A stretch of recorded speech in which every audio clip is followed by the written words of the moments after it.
Finally आ चुका है dragon ball दाइमा का 13वां एपिसोड की शुरुआत वहीं से होती है जहां से पिछला एपिसोड खत्म हुआ था। गोमा हैरान और परेशान था कि बाकी लोग फर्स्ट डीमन वर्ल्ड में आ रहे हैं। गोमा देगासू से पूछता है कि हमारी सारी आर्मी यहाँ पर आ चुकी है। तब देगासू उसे बताता है कि सारी तो नहीं पर आधी से ज्यादा आ चुकी है। इसका मतलब गोमा गोकू और वेजिटा पे पूरी ताकत से हमला करना चाहता है और करे भी क्यों ना। उनने तामागामी नंबर 3 और तामागामी नंबर 2 को हराया है और यही रीजन था कि वो रिस्क ले ही नहीं सकता था। तो वो देगासू को ऑर्डर देता है कि वो अपसामा को डिसेबल कर दो और ये सुन के मानो तो उसके पैरों के नीचे से जमीन निकल गई हो, क्योंकि जब से वो अपसामा को बनाया गया है उन्हें आज तक डिसेबल नहीं करा गया। पर गोमा जानता था कि अगर वो अपसामा को डिसेबल कर दिया तो गोकू और बाकी लोग वहाँ पर नहीं आ सकते। देगासू बहुत ज्यादा डरा हुआ था पर वो और कर भी कह सकता था। तो वो गोमा की बात मानकर एक अंडरग्राउंड बेसमेंट में जाता है। ये जगह थोड़ी स्ट्रेंज थी, जैसे मानो पूरा डीमन वर्ल्ड ही यहाँ से कंट्रोल हो रहा हो। अब देगासू उस लीवर के पास जाता है जो वो अपसामा को डिसेबल कर देगा और पता नहीं क्यों ये बहुत ही ज्यादा डरा हुआ था और वो खुद से बोलता है कि मुझे ही क्यों चुना गया ये काम करने के लिए। कुछ तो ऐसा रीजन है जिसकी वजह से वो ये करना नहीं चाहता। पर सुप्रीम डीमन किंग की बात टालना भी कोई समझदारी की बात नहीं होगी। तो वो फाइनली उस लीवर को नीचे खींच देता है और इसके साथ ही डिसेबल हो जाते हैं वापसामा और इसके बाद वेदर पूरी तरह से चेंज हो जाता है और देगासू भी डरा हुआ था। इसका मतलब इसकी वजह से फ्यूचर में कुछ तो बुरा होने ही वाला है। और दूसरी तरफ हमें दिखाया जाता है कि हमारे हीरोज की शिप फिर से खराब हो जाती है और इतनी उलट पुलट के बाद तो हाईबीस को उल्टी भी आने वाली होती है। अब उनका इंजन पूरी तरह से खराब हो चुका था। तभी पांजी बोलती है कि कुछ भी करके कहीं पर भी लैंड करो। तब नेवा बताते हैं कि कहीं भी से तुम्हारा क्या मतलब है, क्योंकि हम समुद्र में गिरे तो क्रैकन का खाना बन जाएंगे।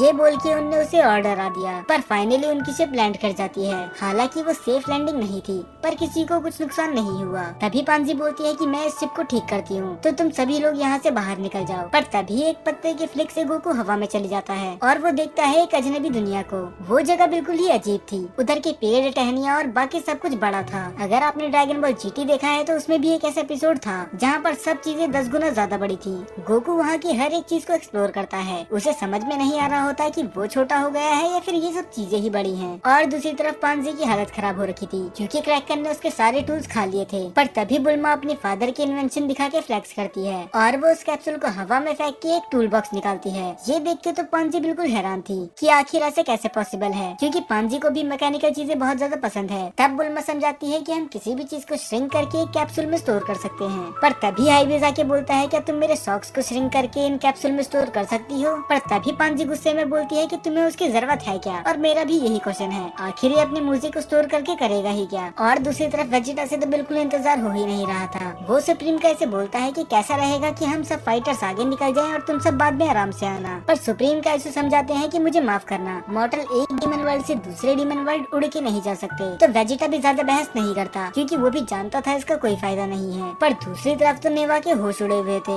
वो उन सबसे बोलता है कि जितनी जल्दी शिप रिपेयर हो सकती है करो और यहाँ से जल्दी निकलो क्योंकि हम हैं द प्लेनेट ऑफ मेगा पे। तभी सुप्रीम का बोलते हैं कि मैंने इस प्लेनेट के बारे में पहले भी सुना है। ये वही प्लेनेट है ना जहाँ पर मेगाथ नाम के जाइंट्स रहते हैं। और बस इतना ही नहीं, ये पूरे डीमन वर्ल्ड में सेकंड सबसे टेरिफाइंग प्लेनेट है और इसमें नेवा भी हामी भरते हैं। वो बोलते हैं कि तुम सही कह रहे हो, हम बहुत बड़ी मुसीबत में हैं, तो हमें किसी भी कीमत पे यहाँ से निकलना ही होगा। और इससे पहले मैंने नेवा को इतना डरा हुआ कभी नहीं देखा। यहाँ तक कि खुद सुप्रीम डीमन किंग और उसकी आर्मी भी यहाँ नहीं आ सकती क्योंकि किसी में भी इतनी हिम्मत नहीं है कि इन लोगों पे कब्जा कर सके। तब गोकू आते हुए बोलता है कि आप चिंता मत करो, अगर कुछ दिक्कत हो भी गई तो हम है ना संभालने के लिए। तब ग्लोरिया बोलता है कि इससे फर्क नहीं पड़ता, हमें वैसे भी यहाँ से जल्दी निकलना ही होगा। तब पांजी हाईबीस की तरफ देख के बोलती है कि अगर तुम कुछ काम नहीं कर रहे हो तो मेरे स्टूल ही बन जाओ, कम से कम तुम कुछ तो काम आओगे। और उस बेचारे को पांजी का स्टूल बनना पड़ता है। फिर हमें सीन दिखाया जाता है फर्स्ट डीमन वर्ल्ड का, जहाँ पर अरिंसु बाहर का नजारा देख रही थी। जाहिर सी बात है कि वापसामा के डिसेबल होने के बाद अफरा तफरी मचनी ही थी। तभी उसके पास ग्लोरी का कॉल आता है और वो उसे बताता है कि हमने सेकंड ड्रैगन बॉल भी कलेक्ट कर ली है और जल्दी ही हम फर्स्ट डीमन वर्ल्ड में पहुंच जाएंगे। तब वो कॉल कट करके ड्रैगन बॉल की तरफ देखती है और एक स्माइल के साथ बोलती है कि अब फाइनली मेरे पास आ चुके हैं तीनों ड्रैगन बॉल्स। देखना है कि आखिर ये ड्रैगन बॉल का यूज करेगी कैसे। फिर दूसरी तरफ हमें सीन दिखाया जाता है पांजी और बुल्मा का।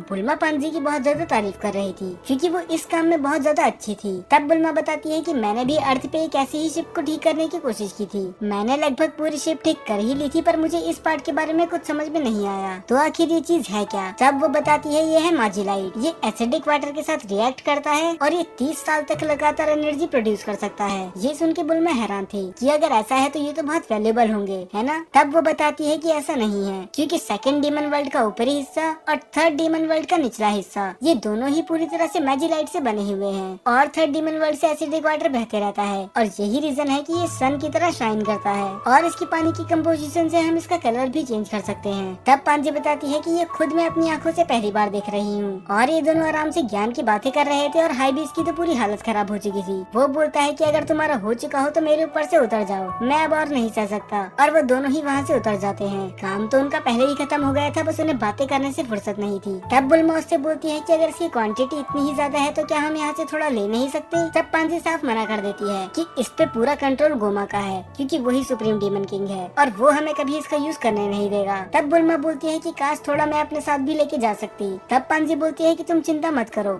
जब हम घर वापस जाएंगे तो मैं अपने डैड से बोलूंगी तो वो तुम्हें चुरा के थोड़ा सा दे देंगे। ये सुन के बुल्मा को यकीन नहीं होता कि आखिर ये लड़की है क्या। फिर हमें पूरे जंगल का सीन दिखाया जाता है और ये देख के हम बता सकते हैं कि ये कोई नॉर्मल जगह तो बिल्कुल नहीं थी। पर अपने गोकू को खाने से फुर्सत है कहाँ, वो सब कुछ छोड़कर वहाँ के फल खाने लग जाता है। पर तभी उस पे एक बड़ा सा हैमस्टर अटैक कर देता है और गोकू हैरान था कि एक हैमस्टर इतना बड़ा कैसे हो सकता है और वो उससे बच के भागने लग जाता है। वेजिटा बोलता है कि अब मजे करना बंद करो और उसे खत्म करो, पर गोकू मना कर देता है कि मैं एक जानवर को मार के क्रुएल्टी नहीं कर सकता। और वेजिटा का ऐसा मानना बिल्कुल नहीं था, वो बिल्कुल भी दया नहीं दिखाता और सबको मारने लग जाता है। पर वो हैमस्टर भी जिद्दी थे, इतनी मार खाने के बाद भी उन पे अकल नहीं आती और वो वेजिटा और बाकी लोगों पे अटैक करने लग जाते हैं। पिकलो और ग्लोरियो उनको शिप से दूर रखने का काम कर रहे होते हैं क्योंकि अगर वो खराब हो गई तो ये हमेशा के लिए यहाँ फंस जाएंगे। और हाइबेज और नेवा तो बस छुप के देख ही रहे थे, वैसे भी वो क्या ही कर लेते। और कई बार सुप्रीम काई भी उस हैमस्टर का खाना बनते बनते रह गए। पर अचानक से ही किसी के पैरों की आवाज आती है और वो सभी हैमस्टर डर के भाग जाते हैं। तभी पिकलो बोलता है कि मैं चेक करके आता हूँ कि आखिर हुआ क्या। तभी तीनों गोकू, वेजिटा और पिकलो वहाँ पर देखने उसे चले जाते हैं और उन्हें अपनी आंखों पे यकीन नहीं होता। एक बहुत बड़ा सही जायंट उनके सामने होता है। पर तभी नेवा बताते हैं कि ये एक मेगा चाइल्ड है, जिसे हम अभी देख रहे हैं वो कोई और नहीं बस एक बच्चा ही है। ये सुन के तो गोकू और वेजिटा हैरान थे, क्या ये बस एक बच्चा ही है। तब नेवा बोलते हैं कि उसके बैग को देखो, इसका मतलब वो स्कूल से अपने घर जा रहा है। और ये सबके लिए शॉकिंग था कि आखिर ये भी स्कूल जाता है। अब वो बच्चा वहाँ पर आराम से बैठ जाता है और उसके साथ साथ उसका पेट भी उसके पीछे पीछे आता है। पर गलती से उसके बैग का सामान सारा नीचे गिर जाता है और ये गलती किसी की जान ले सकती थी क्योंकि वो सामान इतना बड़ा था कि अगर नॉर्मल इंसान को इसके नीचे आए तो वो वहीं पर मर जाए। पर तभी वो बेबी जायंट अपना खाना खाने लग जाता है। पर तभी नेवा बताते हैं कि ये जरूर उस क्रैकन के टेंटिकल खा रहा होगा। अब ये सुन के गोकू और वेजिटा कुछ ज्यादा ही शॉक्ड हो चुके थे कि जिस क्रैकन ने हमारी नाक में दम कर रखा था उसको ये बस एक स्नैक की तरह खा रहा है। पर तभी उसका पेट उनकी आवाज़ें सुन लेता है और वो उनको देखते ही उन पे जानलेवा अटैक कर देता है। ग्लोरियो गोकू की जान बचाने के लिए उसका ध्यान भटकाता है, पर वो ये भूल चुका था कि उसकी जान कौन बचाएगा, तो उसके पास कोई और रास्ता नहीं था बस वहाँ से भागने के। पर जैसे ही वो पेट उसे जान से मारने वाला होता है तभी बीच में आ जाता है ऑलमाइटी प्रिंस वेजिटा और ग्लोरियो खुश होता है कि वेजिटा उसे बचाने आ गया। तभी ग्लोरियो गोकू, पिकलो और वेजिटा को ऑर्डर देता है कि इसको शिप से दूर रखो चाहे कुछ भी हो जाए। तो वो उसे शिप से दूर लेके जाते हैं और वो तीनों ही अपने की ब्लास्ट से अटैक करते हैं। पर उस पेट को तो कुछ फर्क पड़ता ही नहीं, ऐसा लग रहा था मानो कोई उसे मसाज कर रहा हो। उस डॉग को अकेला संभालना ही मुश्किल हो रहा था कि अब तो उसके शरीर के कीड़े भी उन पर अटैक करने लग जाते हैं। पर तभी उसकी नजर पड़ती है उस ग्लोइंग शिप पे। उसे वो शिप चमकती हुई बहुत अच्छी लगी तो वो डायरेक्ट ही उसके पास भागते हुए जाता है और वो इतना एक्साइटेड था कि खुद ग्लोरियो, पिकलो और वेजिटा भी उसे नहीं रोक पाए। वो सबको ही चीरता हुआ आगे बढ़ रहा था। पर अब गोकू भी सीरियस हो जाता है क्योंकि उसे पता था कि अगर उसने अब होल्ड बैक करा तो वो हमेशा के लिए यहाँ फंस जाएंगे। तो वो अपनी पूरी ताकत लगा देता है अपने कामेहामेहा में और वो एक शॉट में ही उस डॉग को हवा में उड़ा देता है। पर अब शुरू होने वाली थी असली प्रॉब्लम क्योंकि अब आ चुका था उस पेट का मालिक और इतनी देर में बुल्मा और पांजी भी शिप ठीक कर चुके थे। तो वेजिटा और पिकलो बोलते हैं कि तुम सब यहाँ से निकलो, हम उसका ध्यान भटकाते हुए आते हैं। पर अब बहुत देर हो चुकी थी, वो जायंट बेबी उन्हें देख चुका था। अब वो एक पेड़ को तोड़कर उन्हें पोक करने लग जाता है जैसा कोई भी बच्चा करेगा। वो उस शिप को अपने हाथ से कुचलने की कोशिश करता है पर सही समय पे गोकू आके उसे रोक देता है। पर फिलहाल अभी गोकू में भी इतनी पावर नहीं थी कि वो उसे रोक सके। तो वेजिटा और पिकलो भी उसे रोकने का ट्राई करते हैं ताकि वो शिप को बिल्कुल भी डैमेज ना करे। और गोकू बेचारा तो उसकी किताबों के बीच में फंस चुका था और जहाँ पर मुझे लगा था कि अब गोकू भी सुपर सेन 3 का यूज करेगा, पर ऐसा कुछ नहीं हुआ। वो बस सुपर सेन का यूज करके अपने पावर पूल से उसे रोकता है। पर गोकू एडमिट करता है कि ये कुछ ज्यादा ही स्ट्रॉन्ग है उससे भी। तभी वो बच्चा गोकू को अपने पैर से कुचलने वाला होता है पर ग्लोरियो किसी तरह गोकू को वहाँ से निकालने में सक्षम हो जाता है। वो बोलते हैं कि ये तो बहुत ज्यादा खतरनाक थे। तब नेवा बताते हैं कि ये तो कुछ भी नहीं है, अडल्ट मेगाथ तो उससे भी ज्यादा खतरनाक होते हैं। तब वो पूछते हैं कि अगर ये इतने ज्यादा स्ट्रॉन्ग है तो ये खुद डीमन किंग क्यों नहीं बन जाते, ये तो आराम से पूरे वर्ल्ड पे टेक ओवर कर सकते हैं। तब सुप्रीम काय बताते हैं कि ये थोड़ी पिछड़ी रेस है और ये जैसे रहते हैं ये वैसे ही खुश है। तभी वेजिटा को कुछ क्लिक करता है और वो बोलता है कि जरा रुको, तुमने कहा था कि ये सेकंड नंबर पे सबसे टेरिफाइंग प्लेनेट है, तो तुम्हारे कहने का मतलब है कि इससे भी वर्स्ट प्लेनेट एग्जिस्ट करता है। तब नेवा बताते हैं कि हाँ, वो है प्लेनेट गीगा, जहाँ पर गीगात रहते हैं और वो इससे भी कई गुना ज्यादा बड़े हैं। तो आप उनका साइज इमेजिन कर ही सकते हो।